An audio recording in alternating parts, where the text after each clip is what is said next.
इंसाफ की आस में बोझ नाम के एक व्यक्ति की मौत हो जाती है दोस्तों। और फिर पुलिस जो होती है ना, वो क्या करती है, लखन सरोज को पकड़ लेती है। उस वक्त जो लखन सरोज था उसकी उम्र थी मात्र 34 साल। एक जवान आदमी जिसके सपने थे, उम्मीदें थी, परिवार था, सपनों का महल था, अरमानों का घर था दोस्तों। सपनों का महल था, अरमानों का घर था दोस्तों। एक झूठे इल्जाम ने सब कुछ बिखर दिया। 34 साल का जवान था, 34 साल का जवान था, हौसलों से भरा हुआ था। पुलिस के हत्थे चढ़कर सब कुछ लुट गया दोस्तों। ये कहानी आप सुनेंगे, आप रो देंगे दोस्तों। 1982 में प्रयागराज की एक अदालत ने फैसला सुनाया, उम्र कैद, मतलब आपको लाइफ तक, मरते दम तक जो है आप कहाँ रहना है, जेल में रहना है।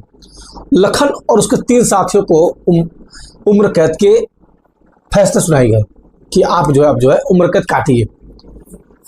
लेकिन दोस्तों लखन जो था वो बहुत ही जुझारू था, उसने कभी हार नहीं मानी। उसने इलाहाबाद हाईकोर्ट में अपील की और यही शुरू हुई उसकी लड़ाई जो 43 साल तक चली। सोचिए दोस्तों, 43 साल जो होता है ना, बहुत लंबा समय होता है। और ये जिंदगी जो होती है बहुत ही, 43 ईयर्स तो कोई जी भी नहीं पाता। बहुत सारे लोग तो 43 साल में मर जाते हैं। 43 साल तो लोग बुढ़े हो जाते हैं, मतलब उनकी ऐसी हो जाती है कि यार क्या हो गया। लेकिन ये व्यक्ति 43 साल तक जेल में रहा और अपनी पूरी जवानी, बुढ़ापा, सब कुछ अदालत के चक्कर में, बचपन गवा दिया, सब कुछ गवा दिया। कहाँ पे? अदालत के चक्कर में दोस्तों।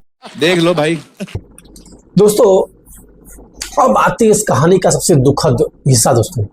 लखन की पत्नी प्यारी, हाँ उसका प्यारी नाम था दोस्तों, उसका कितना प्यारा नाम था ना। प्यारी ने अपनी जमीन बेचे, अपने गहने बेचे, सब कुछ बेच दिया अपनी पति की रिहाई के लिए।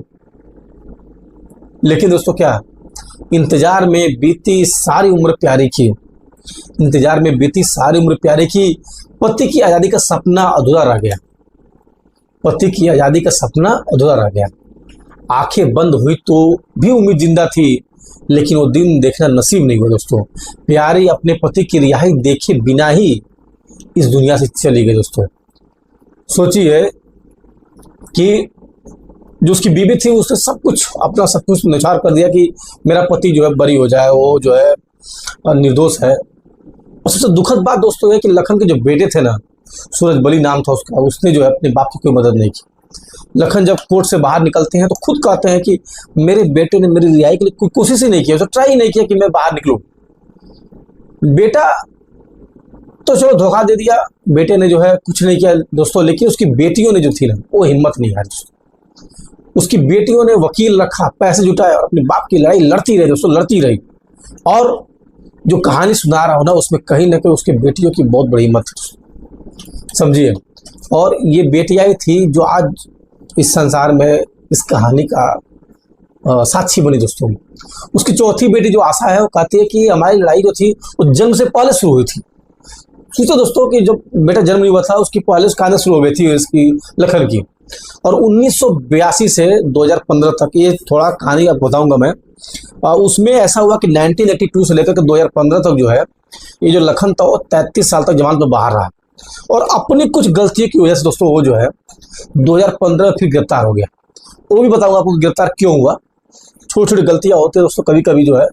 और ये कोर्ट कचहरी, ये थाने, ये सब चीज़ें सबकी बस की बातें नहीं होती है। पुलिस के डंडा जो होता है ना, जब पड़ता है तो झूठे लोग भी सच्चे हो जाते हैं। इंडिया के न्याय व्यवस्था तो ऐसी बन गई है दोस्तों कि अगर आपके पैसे है ना, तो जेब, जज, सुप्रीम कोर्ट से लेकर हर चीज आपके जॉब पॉकेट में। पैसे फेंकिए, तमाशा देखिए, चाहे कोई भी आदमी। और पैसे नहीं है तो आप कुछ भी कर लीजिए, आप चाहे सही हो चाहे झूठे हो, आपको न्याय नहीं मिल सकता। अगर आप सही है तो न्याय, तो पैसा नहीं है तो भी फंसे जाएंगे आप, लंबा चक्कर काटेंगे दोस्तों अच्छा खासा। मतलब आपका अंदर से ना जो होता है ना, हिम्मत तो टूट जाएगा। और जो नेता, ये जो जज, ये जो होते हैं ना, ये सब जो बहुत भाषा देते हैं लोकतंत्र की, न्याय की, है इंडिया में ऐसा, इंडिया में ऐसा है। और जब होता है ना, पता चलता है कि लोग कैसे होते हैं दोस्तों। और ये 2015 में उस व्यक्ति की फिर गिरफ्तारी होती है दोस्तों।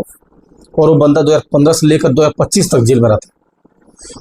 और इसी बीच क्या होता है कि उसके जो 300 आरोपी थे, जो उसके साथ उसको आरोपी बनाए गए थे, उसमें जो कल्लू होता है वो मर जाता है, और जो कलेसर होता है वो भी उसकी डेथ हो जाती है दोस्तों। वो सब जेल में ही शायद मर जाते हैं। और जो देशराज अभी बिस्तर पर पड़ा हुआ है, मतलब 3 जो उसके साथ 100 आरोपी थे, वो ऐसी हो जाती है। एक एक करके सारे साथी चले गए दोस्तों, लखन अकेला रह गया इस जान में। मौत की शायद डर गई उसके हौसले से, इसलिए जिंदा रखा इस इम्तिहान में। लखन जब रिहाई हो गई उसकी, बताता कि मैं बूढ़ा था, इसलिए उन्होंने जो मतलब जेल के लोग थे उन्होंने मुझे कोई काम नहीं दिया, मतलब उसको काम नहीं कराया, दूसरे कैदियों के साथ शांति से रहता था। दोस्तों कल्पना करिए 80+ साल की उम्र में कोई व्यक्ति ही जेल की सलाखों के पीछे है, जिसकी 80 से ऊपर की हो चुकी है। और फिर दोस्तों दिन आता है 2 मई 2025, इलाहाबाद हाई कोर्ट में सुनाती है फैसला, लखन सरोज आपको बाइज्जत बरी किया जाता है, आप निर्दोष।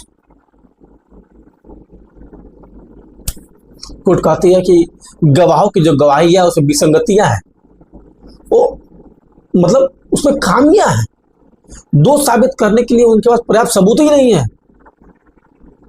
ये हाई कोर्ट बोलता है, इलाहाबाद हाई कोर्ट बोलता है दोस्तों, सच की जीत हुई आखिरकार। 43 साल मिला इंसाफ, 43 साल के बाद मिला इंसाफ। लेकिन जो वक्त गया वो लौटेगा कहाँ, जो वक्त गया वो लौटेगा कहाँ, ये जिंदगी का सबसे बड़ा तमाशा है। क्योंकि दोस्तों यहाँ भी हमारा सिस्टम फेल हो गया। इलाहाबाद हाईकोर्ट बोल देता है कि आप जो है बाइज्जत बरी किए जाते हैं, मतलब आपके पास कोई आरोप नहीं है, आप जो है बिल्कुल बरी है, आप जा सकते हैं। लेकिन तकनीकी त्रुटि के कारण जो है रिहाई का आदेश समय पर नहीं आता है, अपलोड ही नहीं होता है।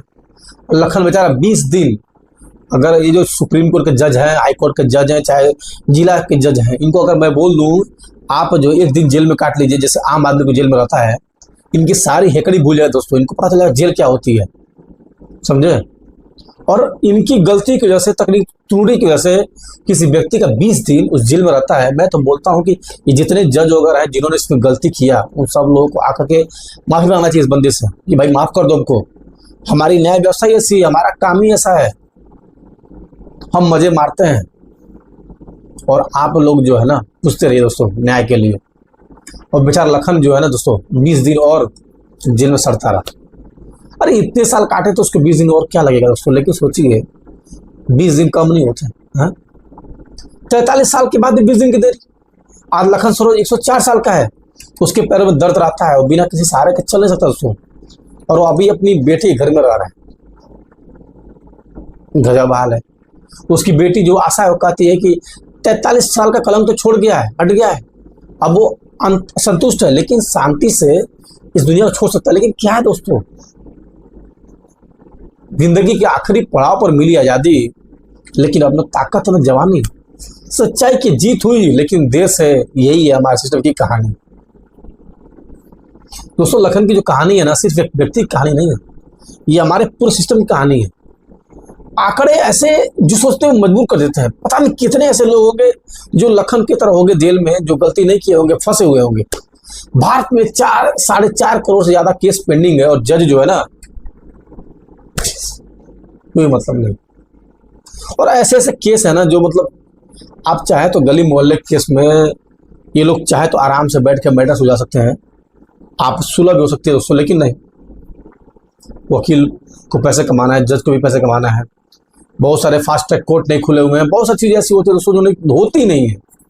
किसको पड़ी है, ये तो मजे में है, जो पैसे वालों को मजे में, वो तो आज जाएंगे, वो चाहे मर्डर कर दे चाहे कुछ भी कर दे, जाएंगे छुट्टी चलेंगे बाहर, वो तो कुछ लेना देना नहीं है। और ये केस में जो है ना 15 से 20 साल लगते हैं औसतन, ये रिकॉर्ड बोल रहा है, मैं नहीं बोल रहा। और गरीब जो लोग होते हैं, जिनके पैसे नहीं होते हैं, सबसे ज्यादा नुकसान होता है, वो तो बेचारे पिस जाते हैं। न्याय मिले देर से तो न्याय नहीं होता, अगर न्याय मिले देर से तो न्याय नहीं होता, वो सिर्फ एक औपचारिकता है। जब तक इंसाफ मिले इंसान मर जाता है। यही हमारे सिस्टम की वास्तविकता है दोस्तों।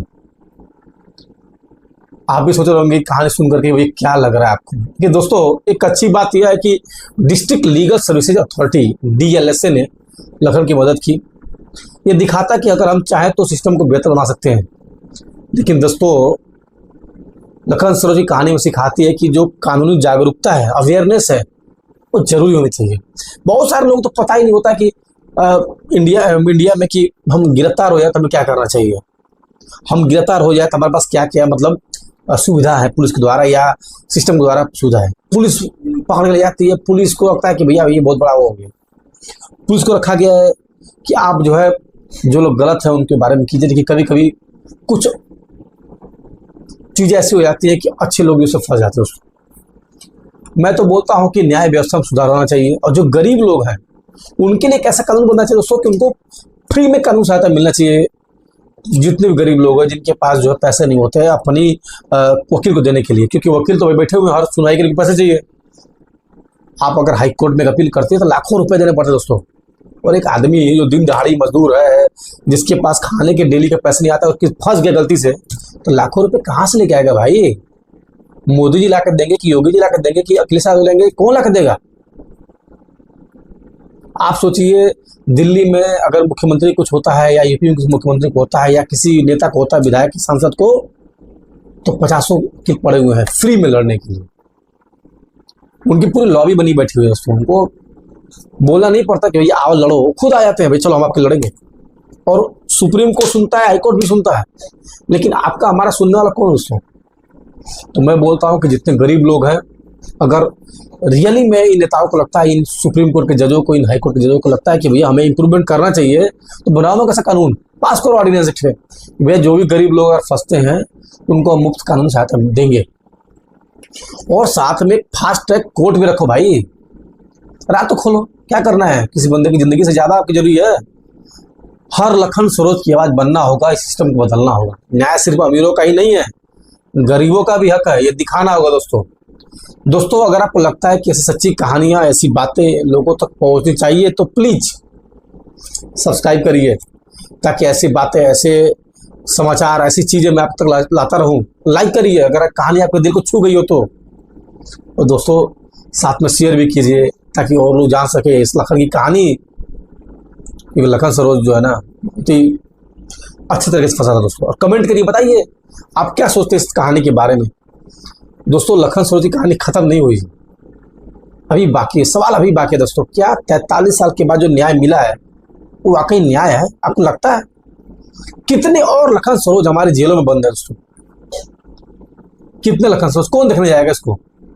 सिस्टम हमारा ऐसे निर्दोष लोगों को सजा देता रहेगा कब तक? और लखन सरोज की कहानी आज खत्म हुई है, लेकिन सवाल तो अभी जिंदा दोस्तों। न्याय की देरी जो है ना, न्याय से इनकार है। अगर किसी को आप लेट से जस्टिस देते हैं तो फिर मीनिंग क्या है जस्टिस का? इस कहानी को आगे बढ़ाना होगा दोस्तों, हर गलत को सही करना होगा, लखन सरोज की आवाज बन करके सिस्टम को बदलना होगा। मेरा नाम मंटू बर्नवाल है, मेरे यूट्यूब चैनल पर आप सबका स्वागत था, है और हमेशा रहेगा। सब्सक्राइब कीजिए, कमेंट कीजिए, शेयर कीजिए। अगली बार फिर मिलूंगा आपके साथ दोस्तों, एक और सच्ची कहानी के साथ, अच्छे न्यूज के साथ। तब तक के दोस्तों इजाजत दीजिए मुझे। जय हिंद, जय भारत।